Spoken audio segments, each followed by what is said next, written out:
So Klemen, I would like to ask you to come up here. Klemen is our, we cannot even say young member of the club. For me, you are young, but not really. You are here for a long time. We've learned a lot from you. He's a software developer. He says he's a common sense enthusiast, which I would like to be so as well, but we are not always what we want to be. He loves learning how things work. And we will ask you, Klemen, what did you prepare for your 5th speech?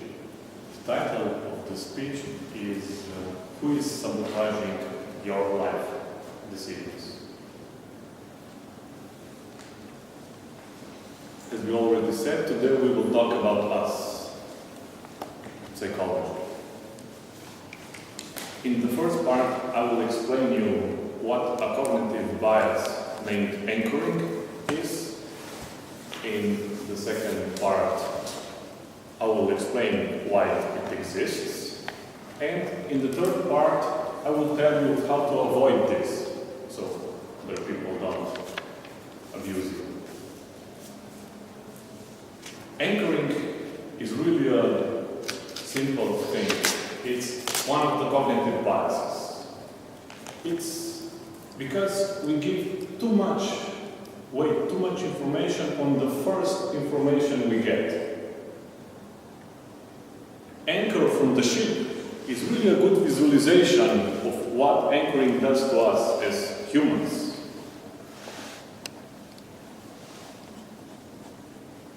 But let's explain with the plastic example.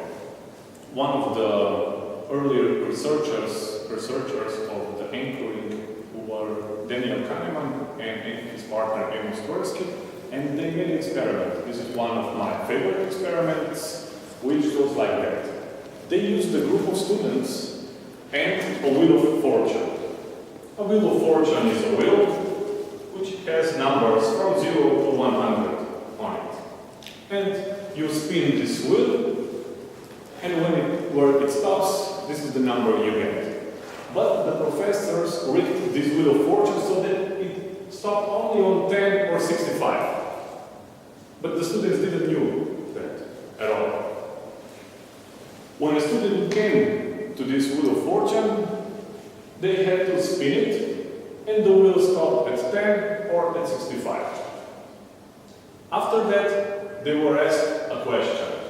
And the question was, do you think the percent of African nations in the UN is higher or lower than the number you got on the wheel of fortune? And the students answered higher or lower, which were the preferences. And the important question was, what is your estimate about the percent of African nations in the UN? And the student answered this with their estimate. The funny thing is that the results show that the group of students whose wheel of fortune stopped at 10, they gave the average estimate of 25%. But the other group of students whose wheel of fortune stopped at 65 gave an average estimate of 45. I think we can all agree that wheel of fortune does not have to do anything with African nations. Yes? So there's something funny going on here. There is a big difference of 25 and 45, which is not connected to the group of students. So one might say that this definitely does not affect your everyday life, but we are talking about the simple plastic presentation of anchoring, which is also what happens to you when you go from the highway to the city when you're driving. It happens that you don't adjust enough. It also happens if you're a parent when you say to your kids to lower the music, and they do, but not as much as you would like. They didn't adjust it enough.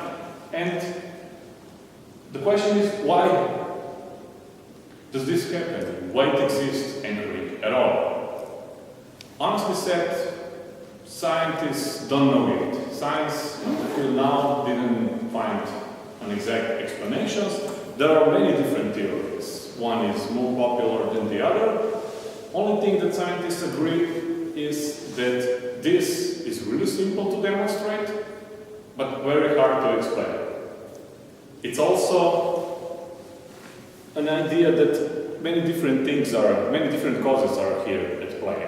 So, two of my favorite causes, when the science doesn't have an exact answer, I can use this and tell, are that when we are given a number, we are anchored to this number and we go only so far away from this number until we are really, really certain that our knowledge confirms it. But we usually don't go enough far. So this initial number anchors us to our answer. This is one thing, and the other thing is that if we got an answer, what is like the average temperature in Switzerland, and if we are asked like, do you think it's higher or lower than 30 degrees? First we think about the summer, which is connected to 30 degrees, and remember, yes, there are really some hot days there. And after that, if we are questioned about what is our estimate, we only remember these things that confirm, these facts that we use from our knowledge that confirm this first thesis. So it's affecting us in this way also. So how we can avoid this? How we can avoid this bias which is in our subconsciousness? All the researchers show that it's really hard to do. Even if we know about anchoring, what have some of you know that, and even if we are expert on some subject, we cannot avoid it completely. The only difference between experts and laymen is that experts think that they're not affected by it, but the others know they are, but the results are practically the same. So, the only effective way to avoid it is to think, to be active, to think, to be aware. And one more thing is to nod with your hand when you hear the anchor. This is really a strange effect, but it helps. So, we have gone through the cognitive bias. I hope you will improve, you will lead your subconsciousness better, and I hope you all learned also that science is not to be trusted at all, completely. Thank you.